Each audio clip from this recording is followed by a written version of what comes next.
Lennule minnes õues ilmastikutingimused on meil lennu jaoks soosivad.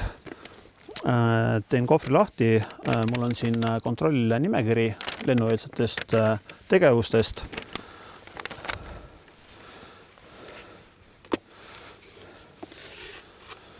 Võtan drooni, kontrollin ta visuaalselt üle.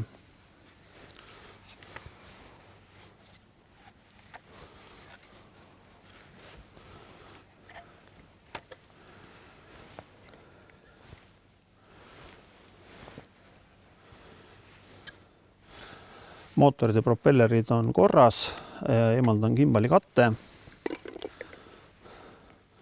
Kaamera lääts on puhas, gimbal liigub. Visuaalselt tundub, et droon on terve.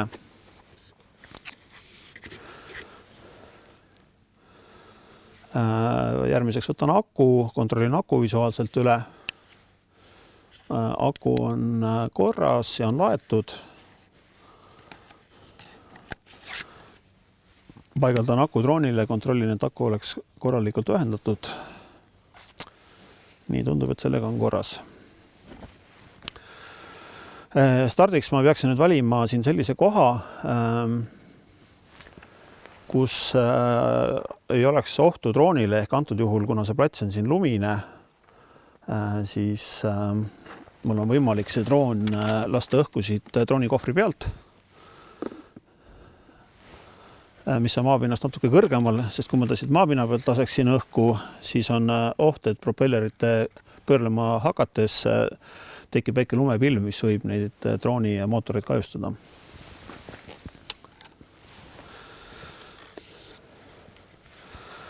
Järgmiseks võtan puldi, kontrollin üle, pult visuaalselt tundub korras, kinnitan antenni.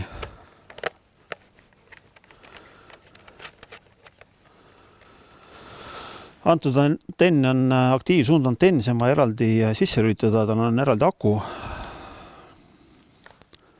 Nii, antenn on sees. Lülitan puldi sisse. Puldilt kontrollin üle elektroonika toimimise ja kindlasti tuleb üle kontrollida GNSS satelliitide ehk siis globaalse positsioneerimise süsteemi satelliitide olemasolu ja kodupunkti asukoht, et süsteem leiaks need satelliidid, leiaks selle kodupunkti. Eriti oluline on see Eestis tänu sellele, et idanaaber segab positsioneerimisteenuse toimimist, ehk et kui lennata vähegi idapiiri lähedal, peab kontrollima, kas GPS töötab ja kas see kodupunkt on olemas ja kas ta vastab tõele. Lülitan drooni sisse. Kodupunkt on salvestatud ja põhimõtteliselt olen lendamiseks valmis.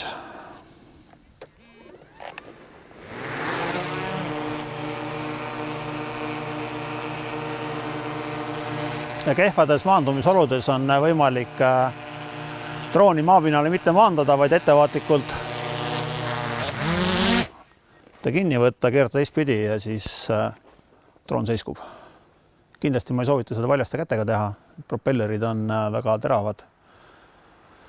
Aga töökinnastega on see toimiv meetod. Järgmiseks lülitan puldi välja, lülitan antenni välja.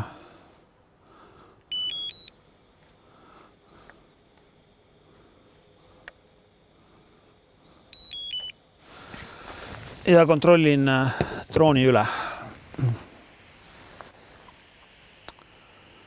Nii, visuaalselt on kõik korras.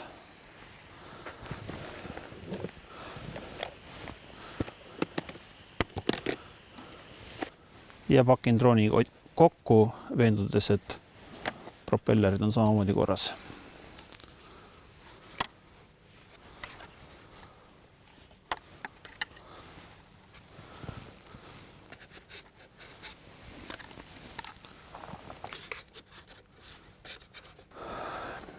Ja võime minna uuele lennule.